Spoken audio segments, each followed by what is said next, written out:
우리는 이제 낮아지는 것보다 당연히 이제 높아지는 게 좋으시죠. 집에서도 그렇고 뭐 회사에서도 그렇고 인생 자체가 이제 계속 이제 내려가기보다는 올라가기 위한 고단한 싸움이라고 할 수 있습니다. 나를 높이려면 이제 무엇을 준비해야 될까요? 뭐 우리가 스펙도 쌓아라, 또는 뭐 인맥을 넓혀라. 성공을 위해서는 수단과 방법을 가리지 말고 이제 한 계단 더 끌어올려라, 막 이런 이야기를 우리가 자주 듣습니다. 아파트의 평수가 높아지고 또 차의 배기량도 높아지고 자녀의 성적이 높아지는 것이 마치 나의 존재 가치를 증명하는 것처럼 우리가 생각도 많이 합니다. 그 경기도 하남이나 이제 파주 일대에 가면 대형 스튜디오 단지들이 많이 있는데, 그 중에 전용기 내부를 그대로 재현한 세트장이 운영 중에 있다는 거예요. 그래서 이제 영화를 찍기 위한 세트장이 아니고 뭐 유명 인플루언서나 아니면 일반인들 중에서도 수십만 원의 대여료를 지불하고 이제 그곳에 가서 사진을 찍는다고 합니다. 뭐 실제 비행기기는커녕 그냥 바퀴도 없는 골절 덩어리인데 창밖에는 이제 LED 화면으로 구름이 지나간다는 거예요. 그럼 이제 거기서 샴페인을 딱 들고 포즈를 취하고 다리를 꽂고 이제 사진을 찍는 거예요. 그거를 하는 이유는 딱 한 가지예요. 사진을 찍어 SNS에 올리는 거. 그게 유일한 목적입니다. 어때? 여러분들도 한번 가보고 싶어요? 수십만 원이라고 하는데 그 돈 있으면 우리는 이제 고기 사 먹을 것 같은데. 그 얼마 전에 이런 큐티 나눔이 올라왔어요. 이제 초등학교 2학년인 아들의 친구가 집에 놀러 왔다는 거예요. 이제 마침 이제 저는 집에 없었고 친정 엄마가 이제 계셨는데, 아들 친구가 말도 없이 이제 놀이방에서 글루건을 들고 이제 밖으로 나가서 이제 놀았었나 봐요. 근데 이제 그 친구가 이제 저희 아들에게 너도 핸드폰을 던져라, 이렇게 이제 이야기를 한 거예요. 그래서 이제 핸드폰을 던지지 않으면 너랑 나랑 이제 절교라고. 그래서 이제 그 아들이 이제 폰을 살짝 던졌겠죠, 깨지니까. 그랬더니 이제 그렇게 던지면 안 된다고 하면서 이제 냈다 던졌나 봐요. 그래서 핸드폰이 박살이 났어요. 그 친구는 이제 집으로 도망갔고 아들은 이제 엉엉 울면서 이제 집으로 돌아왔습니다. 집에 있던 이제 저희 엄마가 손을 잡고 이제 친구네 집으로 이제 쫓아가면서 이제 그 딸한테 이제 그 전화를 한 거예요. 그랬더니 이제 딸이 엄마 아들 말만 100% 들으면 안 돼. 그쪽 이야기도 잘 들어보시라고 이제 엄마를 진정시켰는데, 걱정할 필요도 없이 가서 따질 건 따지고 용서할 건 용서하고 애들도 화해시키고 또 그 엄마 앞에 이제 전도도 하고 두 분이 이제 친구 먹고 돌아왔다는 거예요.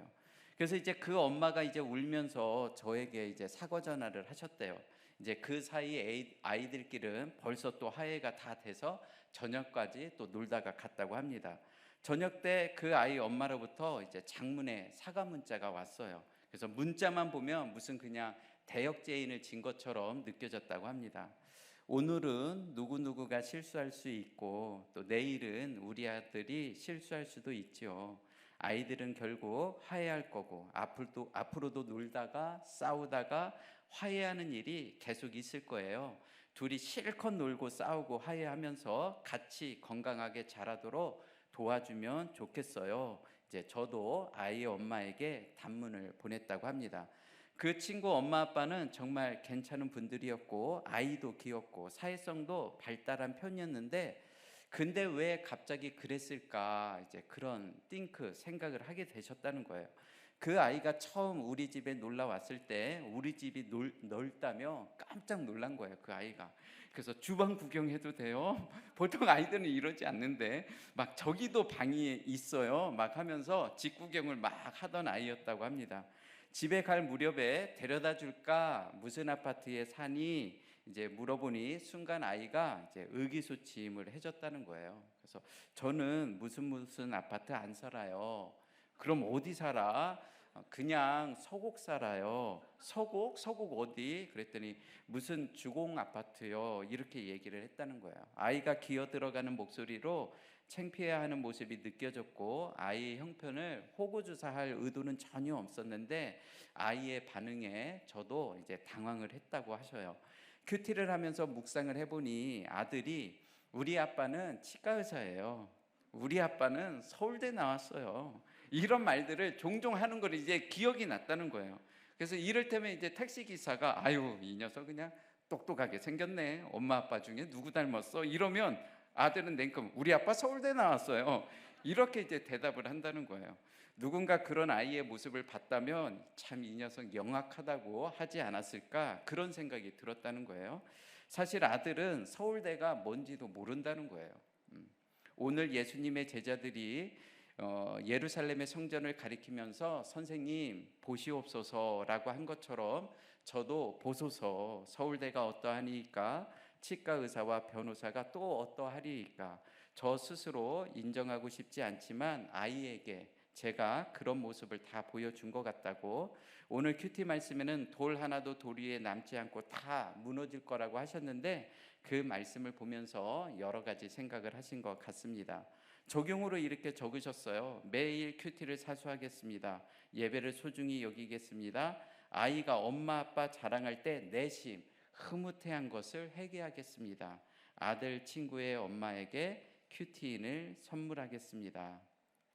한 집사님이 이렇게 큐티 나눔을 올려주셨는데 끊임없이 높아지려고 하는 우리들의 모습은 어른이나 아이나 크게 다르지 않은 것 같습니다.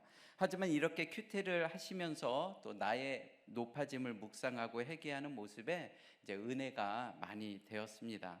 오늘 말씀을 보겠습니다. 오늘 말씀에 주의 구원으로 높아지려면 첫째, 주의 공의와 사랑을 함께 봐야 합니다. 오늘 큐티인 본문이기도 한데요. 시편 69편은 다윗의 시로 대부분의 학자들이 사무엘하 15장에 나오는 압살롬의 반역이나 아니면 열왕기사 1장에 나오는 아도니아의 반역 때 쓰여진 것으로 추정을 합니다. 정확히 어떤 배경에서 쓰여졌는지는 알 수 없지만 시편 69편에 여호와의 집 성전에 관한 이야기가 있는 것으로 봐서 솔로몬의 이야기가 함께 언급되고 있는 아도니아의 사건 때 쓰여진 것이 아닐까 짐작만 할 따름이에요. 그래서 오늘 말씀은 열왕기상 1장을 배경으로 말씀을 전하겠습니다. 22절 말씀을 봅니다. 네, 딱 이렇게 이렇게 통자막으로 띄워주시면 안 되고 이제 밑에로 띄워주셔야 되는데 오늘 처음이니까 앞으로는 요 밑에다가 이렇게 띄워주세요. 네. 그래서 제가 이제 읽어드릴게요. 대신 그들의 밥상이 올무가 되게 하시며 그들의 평안이 덫이 되게 하소서. 그래서 열왕기상 1장에 보면 무슨 내용이 나오냐면 나이가 많아 늙은 다윗이 이불을 덮어도 따뜻하지 않고 아리따운 처녀 수렘 여자 아비삭이 수종을 들 때에 평생 함께 정장을 누볐던 충신하면 생각나는 사람? 그래요. 요압이 다윗에게 등을 돌리고 인생의 고락을 함께 했었던 제사장, 이건 모르겠지. 아비아달도 다윗을 배신하고 실질적인 장자 아도니아가 다윗의 왕권을 창탈하기 위하여 역모를 깨할 때에 22절에 나오는 그들의 밥상, 즉 양과 소와 살찐 송아지를 잡고 솔로몬만 쏙 뺀 채 나머지 왕자들을 다 초청하고 다윗의 신하들을 다 불러 모은 후 함께 먹고 마시며 만세 만세 아도니아가 자기의 이름을 세상에 높이려고 했습니다. 왜 그 자리에 솔로몬만 쏙 뺐을까 생각을 해봐야 되잖아요. 공식적으로 솔로몬이 다윗의 후계자로 지목된 적은 없었어요. 아직까지는. 그런데 역대상 22장에 보면 무슨 말씀이 있냐면 보라, 하나님이 다윗에게 하시는 말씀이에요. 보라, 한 아들이 네게서 나리니. 그러니까 지금 낳았다는 거예요, 안 낳았다는 거예요? 나기도 전에 이 말씀을 해주신 거예요. 보라, 한 아들이 네게서 나리니 그는 온순한 사람이라. 너는 그의 이름을 솔로몬이라 하라. 그가 내 이름을 위하여 성전을 건축할지라. 그가 내 아들이 되고 나는 그의 아버지가 되어 그 나라 왕위를 영원히 경고하게 하리라. 이런 말씀을 주셨어요. 이 말씀은 솔로몬에 대한 약속이기도 하지만 성전의 주인 되신 예수님이 솔로몬의 계보를 통해서 이 땅에 오실 것을 약속해 주는 예표이기도 합니다. 실질적인 장자 아도니아도 이 사실을 알았을까요? 몰랐을까요? 듣긴 들었나 봐. 어렴풋이 알았어. 그래서 다른 왕자들과 신하들은 다 초대했지만 유독 솔로몬만 이제 왕따를 시킨 거죠.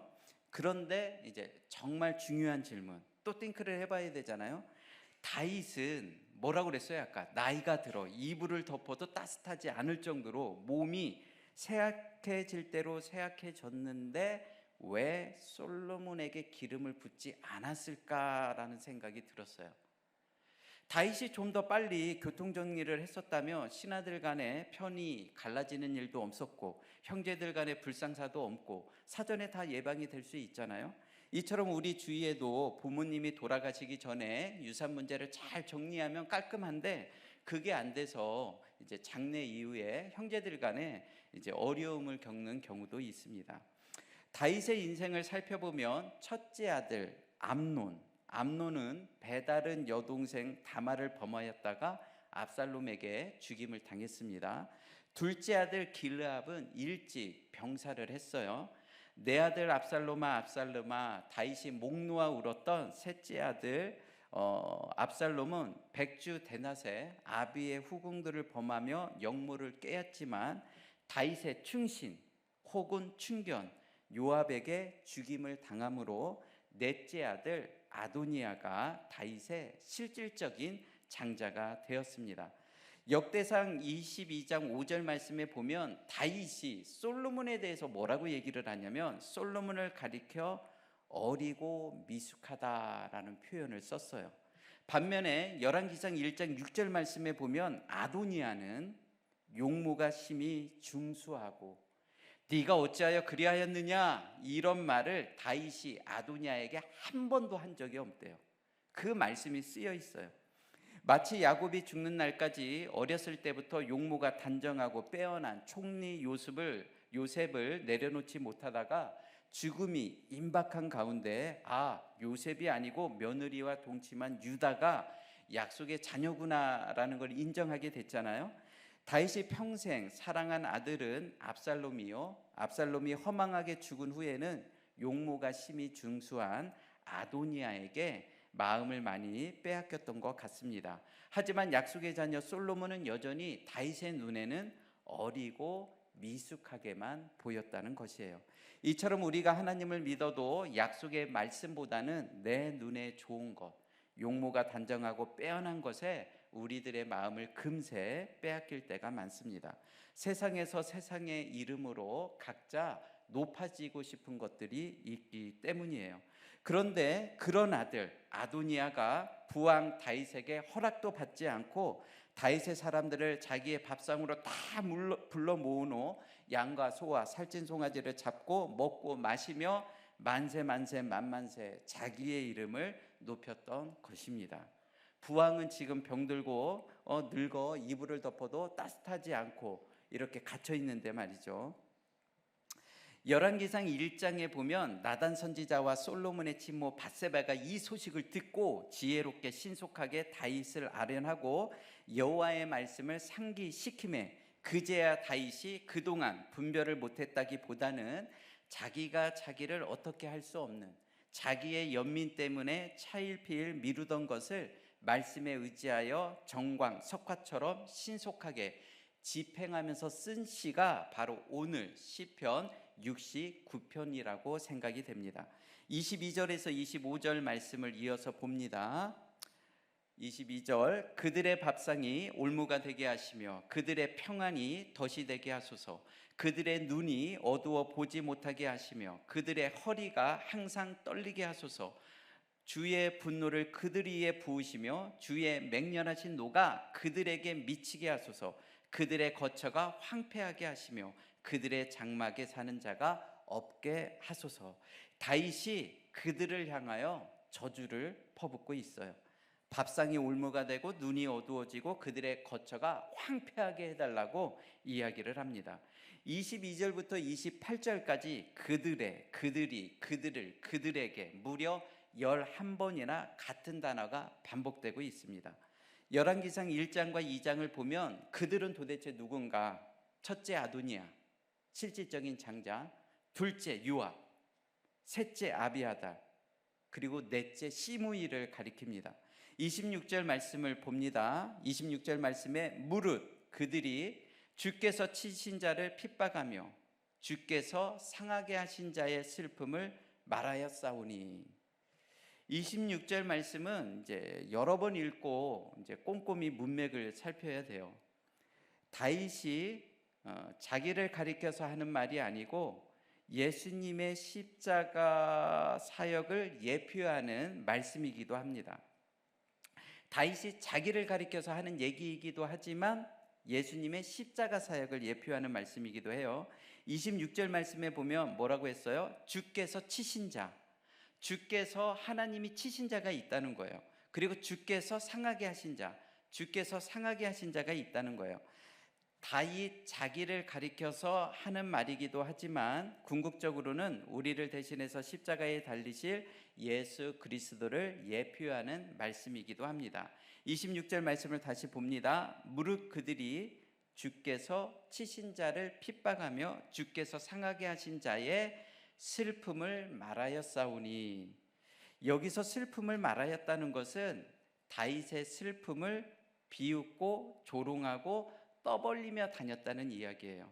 이처럼 우리도 목장에서 우리의 원통함을 이야기할 때 함께 채우라며 들어주면 너무 좋은데 속으로 아유 내가 그럴 줄 알았다 이렇게 속으로 비웃고 조롱하고, 또 목장이 아닌 다른 곳에 가서 저 집사님이 이랬대 저랬대 내가 그럴 줄 알았어 이렇게 떠벌리며 다니는 사람이 오늘 본문에 나오는 바로 그들입니다. 27, 28절 말씀을 봅니다. 그들의 제약에 제약을 더하사 주의 공의에 들어오지 못하게 하소서. 그들을 생명책에서 지우사 의인들과 함께 기록되지 말게 하소서. 오늘 설교 본문은 많은 설교자들에게 부담스러운 본문입니다. 왜 부담스럽겠어요? 다윗의 기도가 이건 정도를 좀 넘어선 거 아닌가? 이거 말씀을 어떻게 전해야지? 이제 고민이 되는 거예요. 우리 다 각자 그들이 있잖아요. 그들의 제약에 제약을 더하사 주의 공의 안에 들어오지 못하게 하시고, 급기야 28절에 뭐라고 했어요? 한 발짝 더 나아가서 그들의 이름을 생명책에서 지워달라고. 다윗의 기도가 어떻게 들리세요? 은혜롭지는 않죠. 부담스럽죠. 우리는 다윗의 기도를 어떻게 적용을 해야 할까요? 우리에게도 각자 힘든 그들이 있습니다. 여러분을 힘들게 하는 그들은 누구입니까? 집에 두고 온 남편일 수도 있고, 그렇죠? 아니면 지금 내 옆에 앉아있는 아내일 수도 있습니다. 각자 나의 기도를 생각하시면서 이제 저를 따라서 우리가 이제 한번 기도를 해볼 거예요. 다윗처럼. 준비되셨어요? 나의 각자 그들을 생각해야 돼요. 네, 직장 상사일 수도 있고 하지만 하여튼 생각해 보세요. 이제 주님, 잘 따라하시네. 그냥 억울한가 보네 그냥. 주님, 그들의 제약에 제약을 더하사 주의 공의에 들어오지 못하게 하소서. 주님, 맺힌 게 그런데 많아요. 주님, 그들의 이름을 생명책에서 지워 주시옵소서.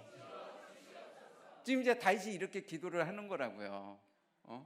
그러니까 이게 참 어떻게 이제 이 말씀을 전해야 될까 고민이 좀 되는 거죠. 시편 69편은 하나님의 공의와 십자가의 사랑을 함께 봐야 합니다. 하나님의 공의와 사랑은 동전의 양면과 같아서 쫙 붙어 있어요. 오늘 큐티인 본문이 동전의 앞면이라면 어제 큐티인 본문은 동전의 뒷면과 같습니다. 어제 큐티인 본문 마지막 절 21절에 보면 이런 내용이 있어요. 그들이 쓸개를 나의 음식물로 주며 목마를 때에는 초를 마시게 하였사오니. 어디서 좀 많이 들어본 내용 아니에요, 이 얘기? 그렇죠? 다윗이 목마를 때 그들은 물 대신 초를 주었고, 다윗이 굶주릴 때 그들은 독초에 쓸개를 주었다는 고백이에요. 다윗이 힘이 있을 때는 혀에 사탕처럼 굴더니 힘도 기력도 쇠약해지니 가장 먼저 배신한 자들이 평생 충신으로 살아왔던 군사랑건 요압, 인생의 고락을 함께 했었던 대제사장 아비아달, 용무가 심히 준수하고 실질적인 장자가 된 아도니아, 그들이 가장 먼저 다윗을 배신하고 스스로 높아지기를 원했습니다. 이것들을 어떻게 해야 될까? 왜 또 그런 생각이 들지 않겠어요? 다윗이 억울함에 사무쳐 하나님의 공의를 부르짖었다면, 예수님은 하나님의 사랑을 보여주시기 위하여 정신을 혼미케 하는 쓸개탄 포도주는 받지 않으시고, 예수를 조롱하기 위해서 내민 시인 포도주는 받으심으로 하나님이 다윗을 통해 주셨던 말씀을 예수님은 나에게 주신 말씀으로 온전히 받아내셨습니다. 이처럼 하나님은 다윗을 통하여 하나님의 공의를, 그리고 예수 그리스도의 십자가를 통하여 하나님의 사랑을 동전의 양면처럼 시편 69편을 가지고 우리들에게 말씀하기를 원하십니다. 공의 없는 사랑은 기만이고 사랑 없는 공의는 폭력과 같습니다. 적용 질문을 드립니다. 공의 없는 사랑으로 자녀를 방임하며 망가뜨리고 있지는 않습니까?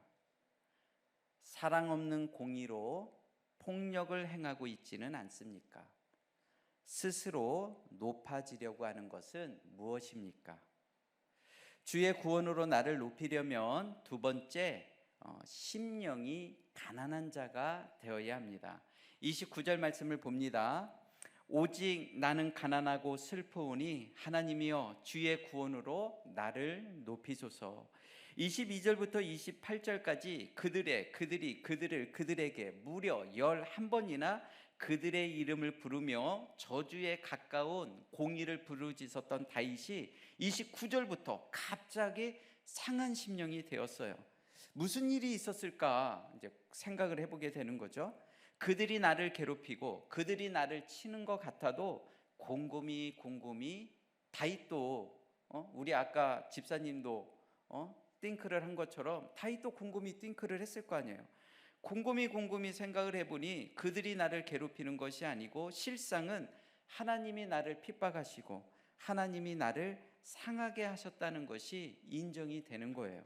아도니아도 요압도 아비아달도 심지어는 시므이까지 그들은 하나님이 사용하시는 몽둥이와 막대기일 뿐, 나를 핍박하시고 나를 상하게 하시는 분은 오직 한 분, 하나님이 그렇게 하셨다는 것을 다시 한번 다윗이 뼈저리게 통감을 하면서 그들에 대한 원망과 불평은 어느새 사라지고 오직 심령이 가난한 자가 되어 주의 구원으로 나를 불쌍히 여겨달라고, 주의 구원으로 나를 높여달라고 간절히 기도하는 다윗이 되었습니다. 주의 은혜가 아니면 나도 그들처럼 구원받을 수 없는 존재임을 처절하게 인정하게 된 거예요.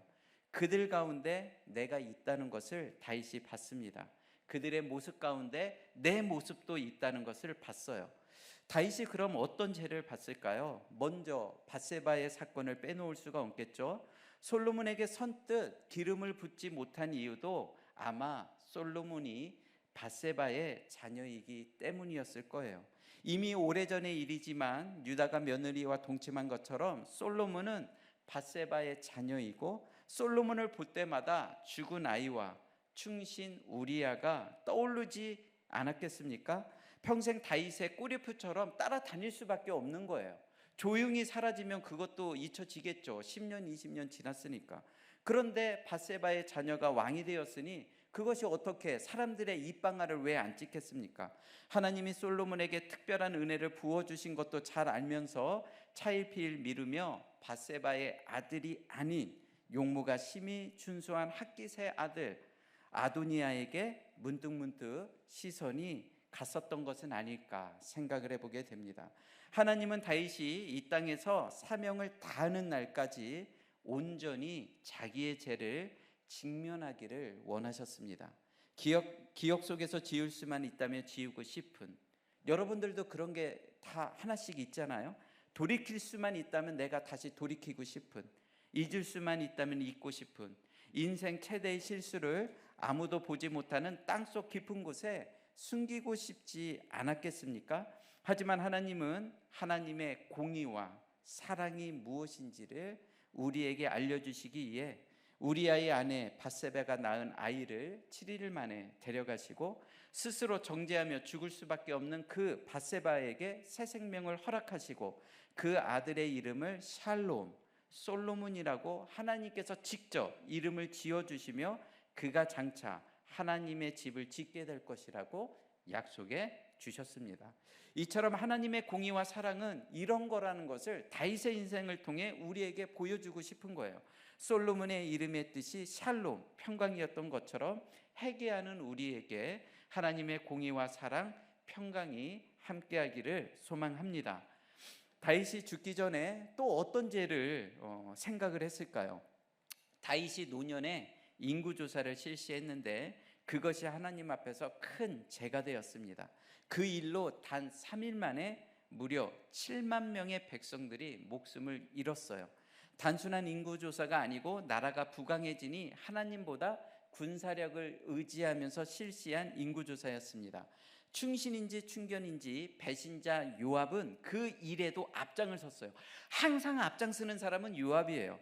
다윗이 죄를 지을 때 항상 그 중심에 있었던 사람이 바로 요압입니다.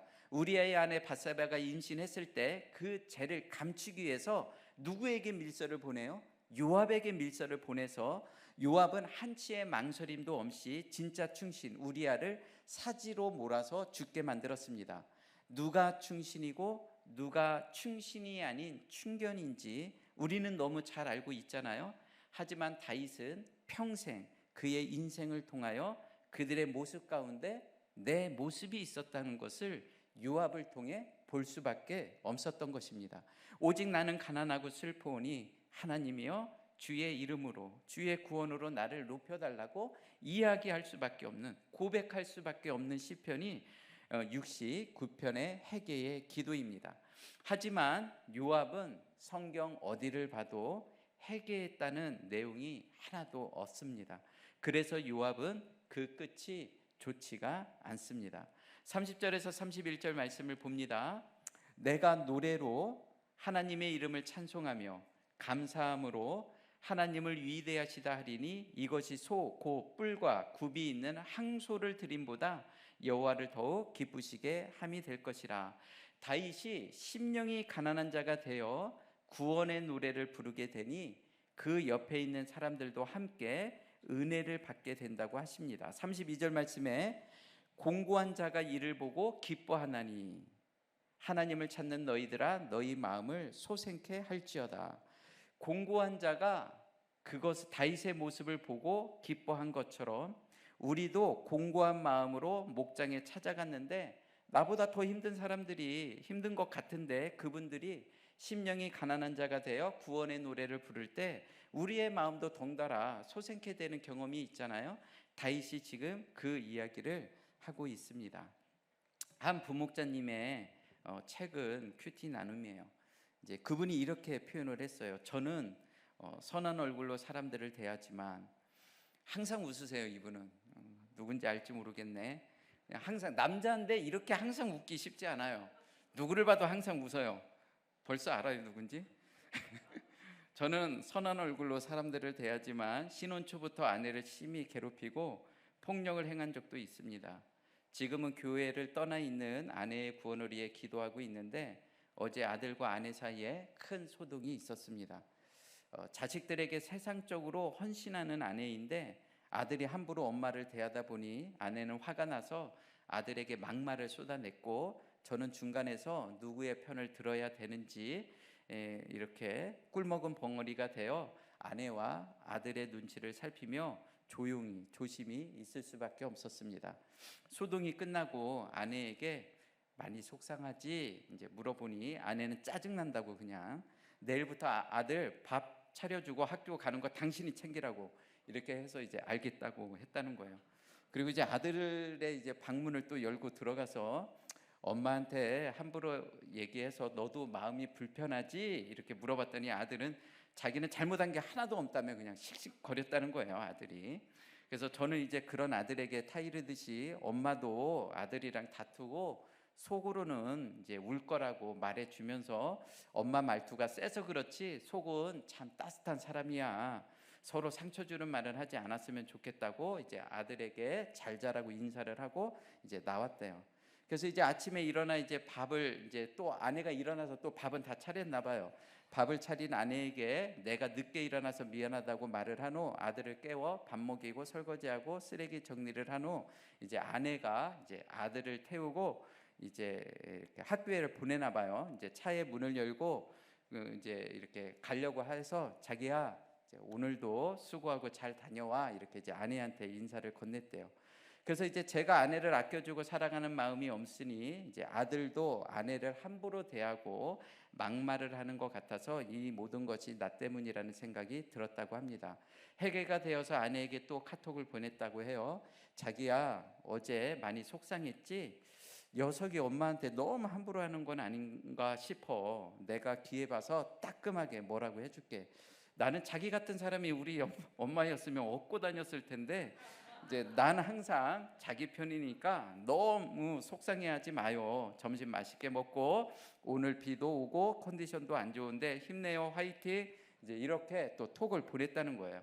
그래서 그동안 공동체에 붙어가며 들은 말씀이 있어 새 노래와 새 방언은 사소한 것부터 시작해야 된다는 말씀이 생각이 났다는 거예요. 아내를 예수 그리스도의 마음으로 사랑하게 해달라고 기도하기를 멈추지 않겠다고 이렇게 나눔을 올려주셨습니다. 이제 이렇게 이제 큐티 나눔 올려주신 사실 이 집사님이 이제 아들과 싸워가지고 여기 예배 후 인터뷰에 한 두세 번 불려 올라왔거든요. 근데 이제 이 집사님이 이제 말씀을 적용하면서 이렇게 이제 적용을 중재자가 아내와 아들의 중재자가 된 거예요. 적용 질문을 드립니다. 구원의 노래를 부르고 있습니까? 아니면 저주의 노래를 보내고 있습니까? 심령이 가난한 자입니까? 심령이 부한 자입니까? 심판받아야 할 그들 가운데 내 모습이 보입니까? 주의 구원으로 나를 높이려면 세 번째, 하나님으로 말미암아 갇힌 자가 되어야 합니다. 33절 말씀을 봅니다. 여호와는 궁핍한 자의 소리를 들으시며 자기로 말미암아 갇힌 자를 멸시하지 아니하시나니. 여러분은 지금 어떤 환경에 갇혀 계세요? 질병의 감옥에 갇혀 있는 분도 있죠. 우리 이제 목자님 중에 한 분도 이렇게 이제 진료 검사하고 화요일인가 그게 결과가 나온다고 하더라고요. 이제 그 감옥에 갇혀 있을 수밖에 없잖아요. 또 경제적인 생활고에 갇혀 계신 분들도 있고 한 집에 살고 있지만 외딴 섬에 갇혀 계신 분들도 있습니다. 다윗은 어떤 환경에 갇혀 있을까요? 22절부터 28절까지 그들에게 무려 11번이나 그들의 이름을 언급한 걸 보면 다윗은 그들에게 갇혀 있었던 것 같습니다. 누군들도 왜 그러지 않겠습니까? 믿었던 한 사람에게만 배신을 당해도 그 상처가 오래 남는데 평생 충신처럼 굴었던 요압, 힘든 시절 함께 있었던 제사장 아비아달, 꾸중 한번 하지 않았던 아도니아가 똘똘 뭉쳐 그것도 자기가 병들어서 이불을 덮어도 따뜻하지 아니할 그때에 다윗을 함께 배신했으니 다윗의 충격도 컸을 것 같습니다. 다윗은 또 어떤 환경에 갇혀 있었을까요? 자기의 연민과 상처에 갇혀 있을 때도 있었습니다. 죄를 용서받았다고는 하지만 계속해서 죄값을 치루어야 하는 환경 속에서 순간순간 문득문득 자기의 연민과 상처가 올라오지 않았겠습니까? 하지만 다윗은 나단 선지자를 통하여 하나님의 경고와 말씀을 들을 때마다 변명하거나 토달지 않고 즉시 자기의 죄를 토설하며 죄책감에 빠져 허우적거리는 것이 아니라 주의 구원으로 나를 불쌍히 여겨달라고, 주의 구원으로 나를 높여달라고, 오직 주님의 은혜만 구했습니다. 33절 말씀을 봅니다. 33절 다시 봅니다. 여호와는 궁핍한 자의 소리를 들으시며 자기로 말미암아 갇힌 자를 멸시하지 아니하시니. 여기서 자기로 말미암아 갇힌 자라고 했어요. 여기서 자기는 누구를 가리킬까요? 저는 문맥을 꼼꼼히 살피면서 다시 읽어보면 여기서 자기는 다윗 자신을 가리키는 것이 아니고 여호와 하나님을 가리키는 거예요. 여호와는 궁핍한 자의 소리를 들으시며 자기로 말미암아, 나로 말미암아, 여호와로 말미암아 갇힌 자를 멸시하지 않는다, 그 이야기입니다. 즉 다윗이 예전에는 그들에 대한 분노와 증오 때문에 그들에게 갇혀 있었고 자기의 연민과 상처 때문에 자기에게 갇혀 있었다면 이제는 여호와로 말미암아 갇힌 자가 되어 사명의 자리로 나아가고 있다는 그런 말씀이에요. 34절에서 36절 말씀을 마지막으로 봅니다. 천지가 그를 찬송할 것이요 바다와 그 중에 모든 생물도 그리할지로다. 하나님이 시온을 구원하시고 유다 성읍들을 건설하시리니 무리가 거기에 살며 소유를 삼으리로다. 그의 종들의 후손이 또한 이를 상속하고 그의 이름을 사랑하는 자가 그 중에 살리로다.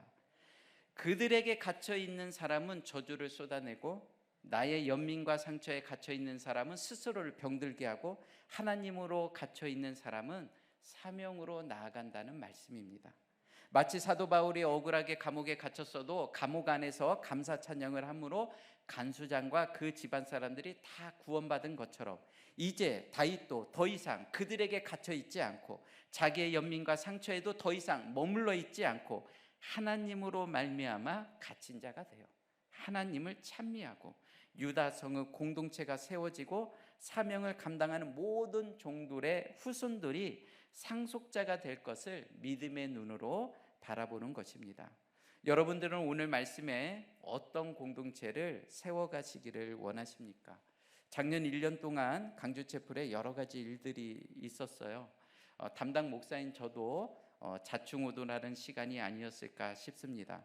문제 있는 것이 문제가 아니고 문제 없는 것이 문제라고 하신 것처럼 여러 사건들을 겪으면서 강주채플의 목자, 마을, 초원님들도 각자 자기의 역할을 찾아가는 과정이 아니었을까 싶습니다. 작년에 한참 여러 사건들이 있을 때 한 분의 초원님, 한 분의 마을님, 한 분의 목자님과 신방을 가면서 강주채플이 아직은 질서가 잡히지 않고 어수선한 부분도 없지 않아 있는데 직분자의 덕목이 필요할 것 같다고 운전을 하면서 운을 떼었고 그날 신방을 오고 가면서 그때 만들어진 직분자의 덕목이 강주채플의 모퉁이의 머릿돌이 되어준 것 같습니다. 아시는 분들은 들은 분들은 귀가 따갑도록 들었겠지만 또 아직 목원으로 계신 분들 중에는 한 번도 못 들어본 분들도 계실 텐데 이 시간에 그 직분자의 덕목 중에 일부를 좀 소개해 드리려고 해요. 이제 목원의 덕목 3가지, 부목자의 덕목 3가지, 목자의 덕목 3가지, 초원지기의 덕목 1가지가 있어요. 이제 목원의 덕목 3가지는 이제 뭘까요? 이제 제가 이제 목자 모임에 들어가서 내가 이렇게 이제 신방을 다녀오면서 그 직분자의 덕목을 내가 다 만들었다. 그런데 이제 목원의 덕목도 있다, 3가지. 그래서 목원의 덕목은 뭐였으면 좋겠냐?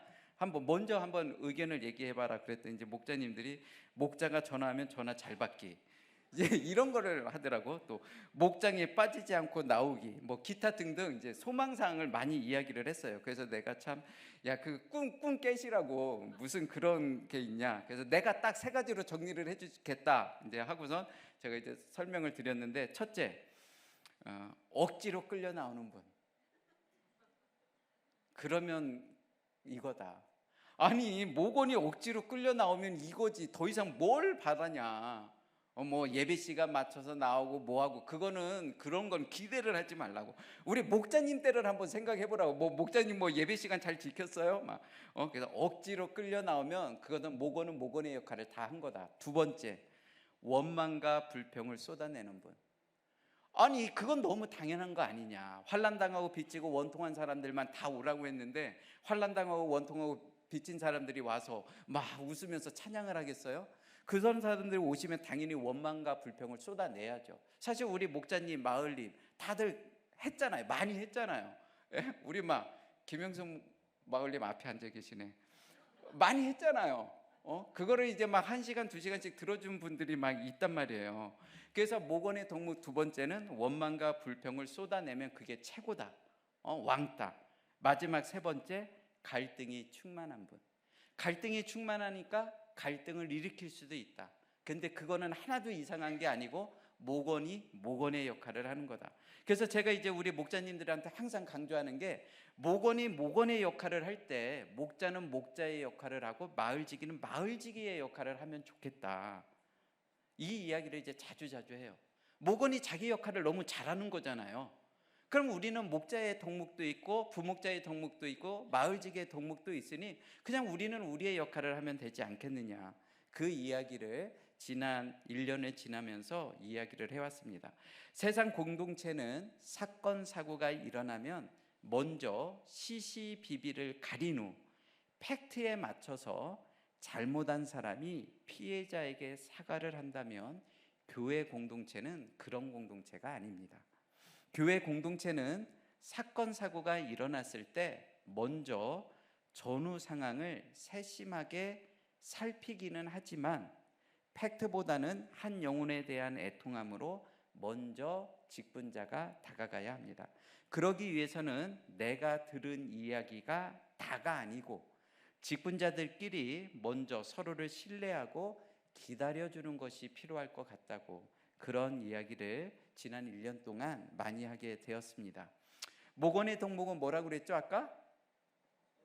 억지로 끌려 나오는 분, 원망과 불평을 쏟아내는 분, 그치, 잘하시네. 갈등이 충만한 분.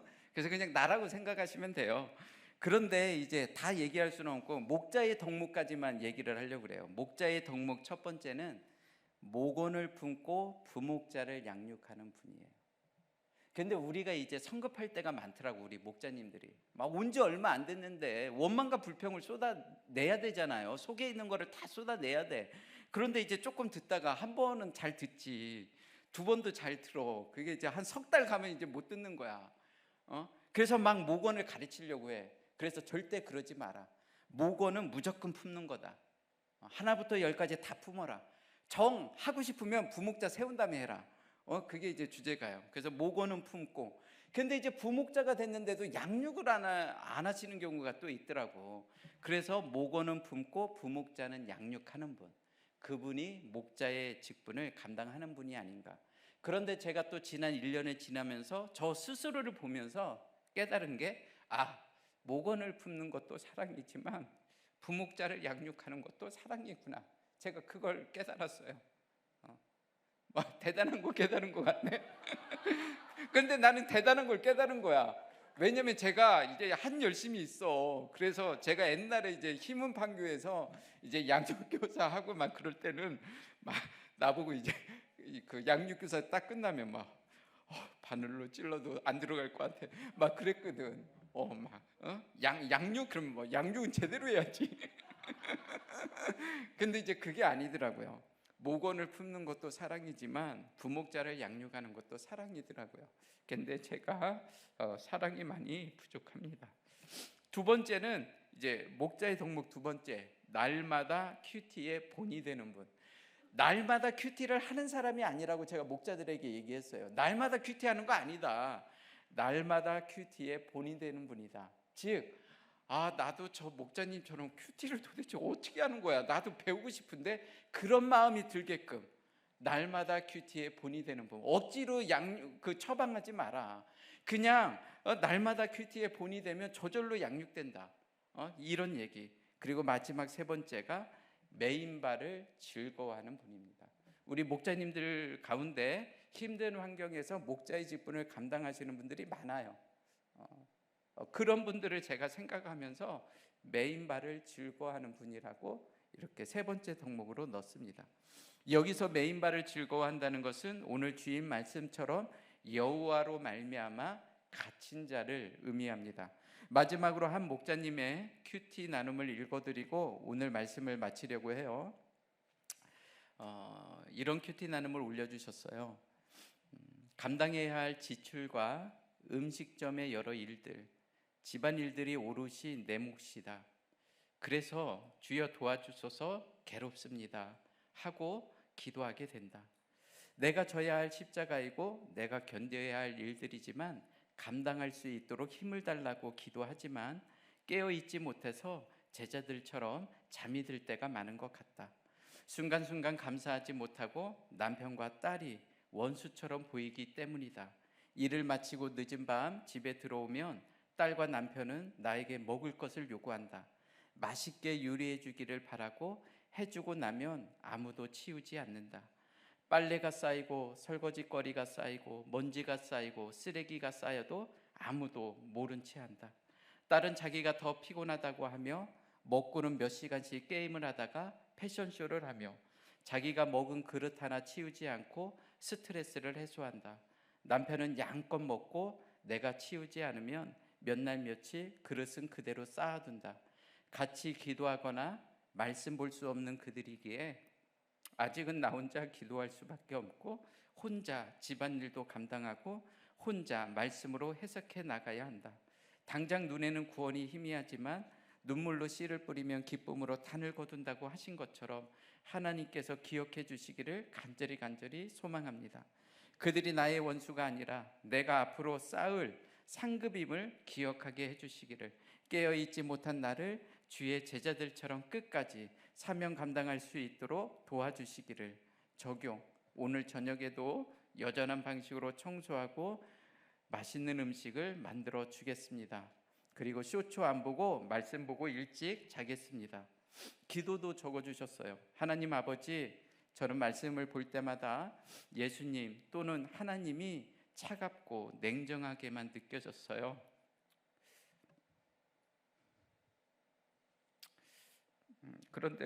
그런데 오늘 말씀 속에서 십자가의 죽음 앞에서 애장강이 녹는 기도를 하시면서도 잠든 제자들을 기다려 주시며 인자에게 가르치시는 주님의 마음을 볼 수 있게 해주셔서 감사합니다. 저에게도 그러한 여유를 주시고 주님을 닮을 수 있도록 도와주세요. 제가 깨어 있을 수 있도록 도와주세요.